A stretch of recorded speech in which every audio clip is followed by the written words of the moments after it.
Sir जैसे हम हमेशा पीस में रहना चाहते हैं बट कुछ ऐसे परेशान लोग होते हैं जो आपकी पीस को डिस्टर्ब करने की कोशिश करते हैं, तो उस सिचुएशन में क्या करें? आप कह रहे हो कि आप तो पीसफुल रहना चाहते हो, लेकिन अगर आपके आसपास में कुछ ऐसे लोग हैं जो बिल्कुल भी पीसफुल नहीं है, हाँ जी। तो क्या करें? इसका मतलब क्या है कि आप उन लोगों से पीछा नहीं छुड़ा सकते हो। अगर छुड़ा सकते होते तो ये क्वेश्चन नहीं पूछते। मतलब कि वो लोग या तो आपके घर में हैं, या आपके पड़ोस में हैं, या आपके ऑफिस में हैं, सोसाइटी में है, कहीं पर भी है। तो अगर आप सोसाइटी की बात कर रहे हो तो जितना हो सके ऐसे लोगों से दूर रहो। जैसे अगर आपको पता है कि कोई गली का कुत्ता है जो पागल हो गया है और सबको काट रहा है, तो क्या करोगे? उससे जा करके लड़ोगे? उससे दूर रहोगे। सर फिर भी वो फोर्सफुली मतलब बुराई ऐसे बोलते हैं ना कि झुंड में आती है।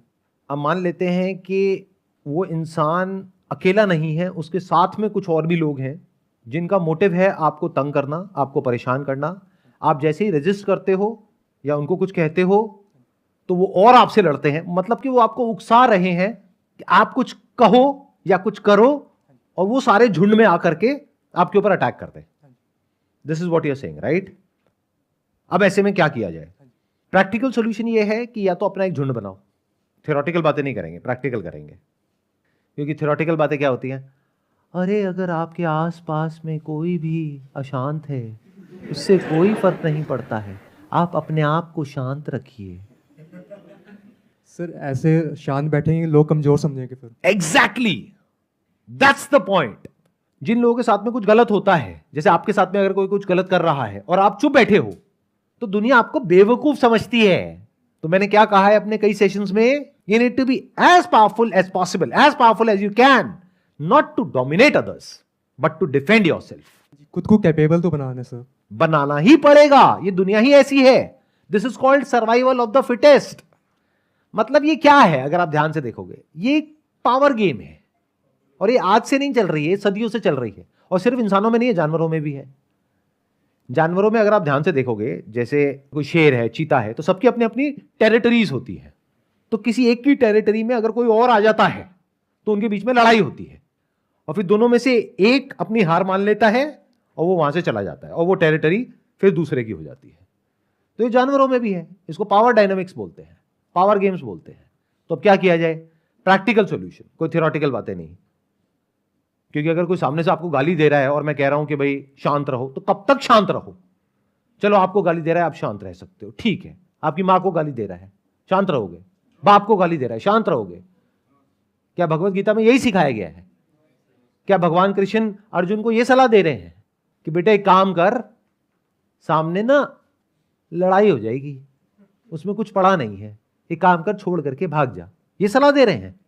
या वहां पर उसको सिखा रहे हैं कि तुम्हारा कर्म है, धर्म है, अब चाहे कुछ भी हो कॉन्सिक्वेंस, तुम्हें अपनी तरफ से कुछ गलत नहीं करना है, तुम्हें हमेशा शांति चाहनी है, तुम्हें हमेशा अपने माइंड में अपना जो एंड गोल है वो पीस को रखना है, यानी शांति को रखना है। लेकिन अगर सामने वाला अशांत है और शांति नहीं चाहता है और उसके लिए एंड रिजॉर्ट है लड़ना ही पड़ेगा, तो लड़ाई के लिए तैयार रहो।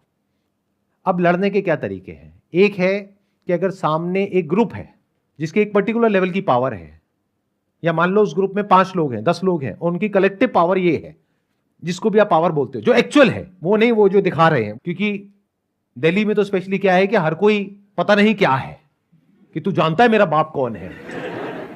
अरे भाई मुझे छोड़, तू जानता है तेरा बाप कौन है? ऐसे लोगों से ऐसी बात करनी होती है। तो यहां पे हर कोई हवा में है, हर किसी को ऐसा लगता है कि मेरे से ऊपर तो कोई है ही नहीं। तो नंबर 1, कभी किसी से फालतू में उलझो मत। जरूरत पड़े तो चुपचाप हाथ जोड़ करके वहां से निकल जाओ, उस इंसान से दूर रहो। लेकिन अगर कभी सामने वाला इंसान आपके ऊपर अननेसेसरी हावी हो रहा है और जरूरत से ज्यादा आपका टॉर्चर कर रहा है, मेंटल, फिजिकल, तो आपको पता होना चाहिए कि अपने आप को डिफेंड कैसे करना है। क्योंकि अगर आपको वो नहीं आता है तो मेंटल पीस की आप बातें कर सकते हो, लेकिन आपकी मेंटल पीस की पूरी धज्जियां उड़ जाएगी। बिल्कुल ऐसा है कि आप सो रहे हो लेकिन आपके गले के ऊपर तलवार लटक रही है, और मैं कहता हूं इस सब से क्या फर्क पड़ता है? शरीर मरता है, आत्मा नहीं मरती है। तुम एक शांत आत्मा हो, क्यों परेशान हो रहे हो? सुखी रहो। ये सब क्या है? एक तरह से हिप्नोटाइज करना हो गया, बेवकूफ बनाना हो गया आपको। प्रैक्टिकल कुछ भी नहीं है इसके अंदर। तो जब जरूरत हो, यानी जब अति हो जाए, तो वहां पर सीखो साम दाम दंड भेद चाणक्य नीति। देखो महाभारत में जब ऐसा कोई मौका आता था तो भगवान कृष्ण किस तरीके से लड़ते थे, ये सीखो, क्योंकि ये कहीं सिखाते नहीं है। स्कूल में, कॉलेज में, घर पे लड़ना सिखाते हैं आपको? लड़ना मतलब फिजिकली नहीं, वो तो फिर भी एक बार को सिखा देंगे। साइकोलॉजिकली कैसे लड़ते हैं, कैसे सोच समझ के उसका जो वार है उससे खुद को बचाते हैं, और उसके ऊपर पलट करके इस तरीके से वार करते हैं कि लीगली आप कुछ भी गलत ना कर बैठो, नहीं तो अपना ही नुकसान कर बैठोगे। इन अदर वर्ड, सामने वाले ने आपको भड़काया और आप गए, आपने पत्थर उठाया, ले आके उसके सर पे मार दिया गुस्से में, उसके बाद में पूरी जिंदगी जेल में बैठे हुए हो, क्या फायदा हुआ? नुकसान किसका हुआ? उसको तो कुछ देर का दर्द हुआ, उसके बाद में राम नाम सत्य है, बट आपका तो पूरी जिंदगी भर का काम हो गया। सर इस केस में ये सोचे कि जितना वो फोर्स लगा रहा ना, चाहे फिजिकली, उससे थोड़ा अधिक लगाओ, बट उसको भी नुकसान होए और वो समझे कि पावरफुल है। ये गलती कभी मत करो। अगर वो फिजिकल फोर्स लगा रहा है तो आप साइकोलॉजिकल फोर्स लगाओ। अब मैं आपको एक बहुत मजेदार बात बता रहा हूं, हर इंसान की कोई ना कोई कमजोरी होती है, उसको बोलते हैं दुखती हुई नस, वो समझना होता है। तो इतने बिजी मत हो जाओ ये सोचने में कि वो मेरा क्या बिगाड़ सकता है, नहीं तो आप कहां चले जाओगे? आप फियर की एक ऐसी साइकिल में ट्रैप हो जाओगे जिसको एंजाइटी कहते हैं।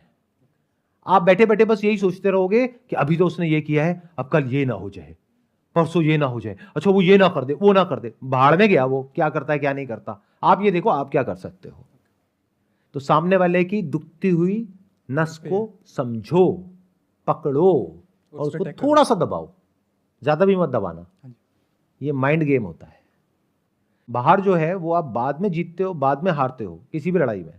पहले आप अपने माइंड के अंदर हारते हो और जीतते हो। तो माइंड में कैसे जीतते हैं वो मैं आपको बता रहा हूं। अपना ध्यान यहां से हटा दो कि उसका अगला मूव क्या होने वाला है, बल्कि अगर प्रेडिक्ट करना ही है तो मैक्सिमम अगले मूव तक उसका प्रेडिक्ट करो, उसके आगे मत करो, क्योंकि आपको पता ही नहीं कि वो क्या सोच रहा है। आप ये समझो अगर मैंने ये किया तो उसका अगला मूव क्या होगा, बस यहां तक। और उसमें भी आपको क्लैरिटी होनी चाहिए कि अच्छा 90% पॉसिबिलिटी है ये होगा, 10% है ये होगा, तो आपने कैलकुलेटेड रिस्क लिया। तो इस तरह से आराम से, कूल, कामली, ठंडे दिमाग से आगे बढ़ना होता है जब लड़ाई का वक्त आता है, और लेवल को आराम आराम से बढ़ाना होता है। तो आपको लड़ना सीखना होगा। ये कौन सिखाएगा आपको? क्योंकि अगर कोई ऐसा इंसान सिखाएगा जो खुद लड़ाकू है, वो तो बेवकूफों की तरह आपको लड़ना सिखाएगा। वो क्या सिखाएगा? दो कौड़ी की हरकतें, यानी कि गाली गलौज, मारना पीटना, इस सबसे कुछ नहीं होता। इसमें तो आप खुद ही फंसोगे। आपने मार पिटाई शुरू करी, सामने वाले ने शुरू करी, उसके बाद में गलती से कुछ हो गया, कौन फंसेगा? वो भी फंसेगा, आप भी फंसोगे।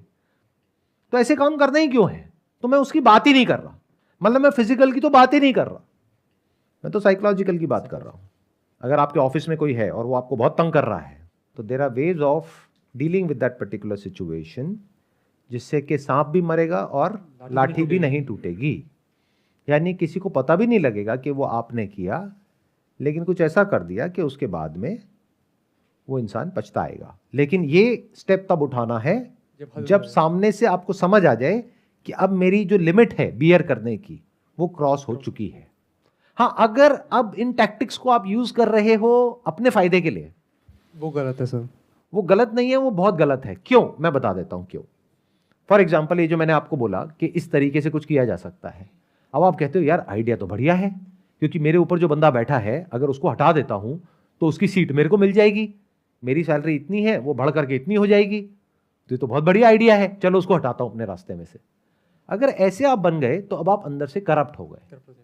अब आपका दिमाग ऐसे ही चलेगा, और जिसका दिमाग ऐसे चलेगा, यानी अपने आप को डिफेंड करने के लिए नहीं चलेगा, अटैक करने के लिए चलेगा, वो इंसान जिंदगी में कभी तरक्की नहीं कर सकता। और अगर तरक्की कर भी लेगा बाहर, अंदर से उसको कभी मन की शांति नहीं मिल सकती। उसको पता ही नहीं होगा कि मन की शांति होती क्या है। देखो, लाइफ का अल्टीमेट गोल क्या होना चाहिए कि आपको किसी तरीके से बाय हुक और बाय क्रुक थोड़ी सी और सक्सेस मिल जाए, थोड़ा सा पैसा मिल जाए, ये इंपॉर्टेंट है। ये लॉन्ग टर्म में मन की शांति मिल जाए, चाहे पैसा थोड़ा कम हो, क्या ज्यादा इंपॉर्टेंट है? मन की शांति कैसे मिलती है? और मन अशांत कब होता है? जब भी आप कुछ गलत करते हो तो चाहे दुनिया को नहीं पता है, आपको तो पता है ना, तो मन अशांत हो गया। इसको कहते हैं कर्म फल। लोग समझते नहीं है कर्म फल क्या होता है।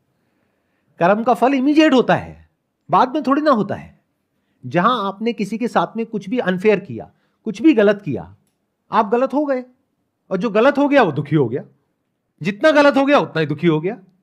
सिंपल सा रूल है। और जो अंदर से जितना सही है वो उतना ही सुखी है।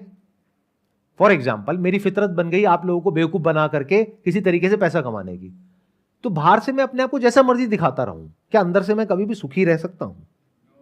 और अगर अंदर से मेरी नीयत साफ है, और अगर आप लोग मेरे बारे में कुछ उल्टा भी बोल रहे हो, तो क्या मैं दुखी होऊंगा? क्योंकि मुझे पता है ना मेरी नीयत साफ है। तो नीयत बहुत बड़ी चीज होती है जिंदगी में।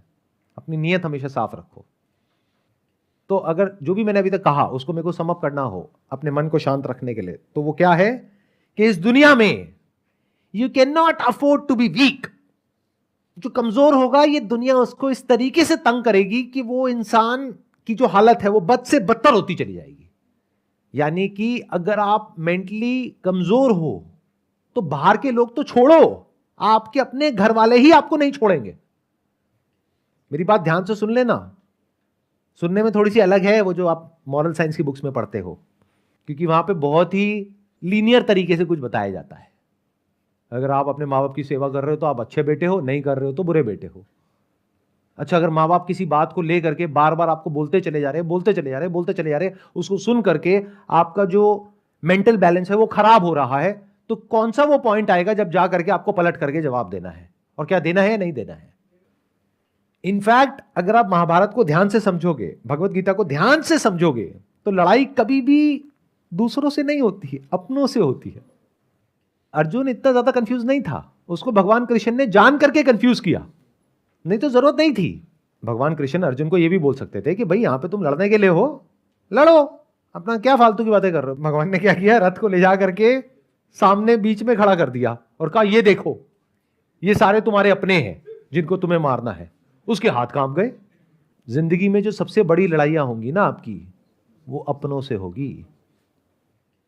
दूसरों को तो छोड़ ही दो, अपने पड़ोसियों को तो आप हैंडल कर लोगे, ऑफिस में जो लोग हैं उनको तो हैंडल कर लोगे, अपनी वाइफ से कैसे डील करोगे, अपने पेरेंट्स से कैसे डील करोगे, बच्चों से कैसे डील करोगे, ये सबसे बड़ी लड़ाइयां हैं लाइफ की। तो यहां भी सीखना पड़ेगा कि कौन सा वो पॉइंट होता है जहां पे जा करके आपको पलट करके जवाब देना होता है या एक स्टैंड लेना होता है, और कहां पर हल्के फुल्के तरीके से आया गया करना होता है। दोनों जरूरी है डिपेंडिंग अपॉन द सिचुएशन। और मजे की बात क्या है, जो मैंने देखा है, जहां तक मैंने ऑब्जर्व किया है, मुझे देख करके अजीब भी लगता है, कई बार मैंने देखा है कि ऐसी बहुत बड़ी बड़ी बातें हो जाती हैं घरों में जहां पर एक्चुअल में लड़ाई होनी चाहिए, लेकिन वहां पर कोई लड़ाई नहीं होती, सब अपने मन में रख के बैठे होते हैं। और छोटी छोटी बातें होती हैं जहां पर कोई लड़ाई होनी ही नहीं चाहिए, वहां पर लड़ रहे हैं। मतलब एग्जैक्ट उसका ऑपोजिट हो रहा है जिसकी मैं बात कर रहा हूं। मैं क्या कह रहा हूं, छोटी मोटी कोई भी चीज है उसको आया गया कर दो, कुछ बड़ा है तो अपने आप को तैयार कर लो लड़ने के लिए।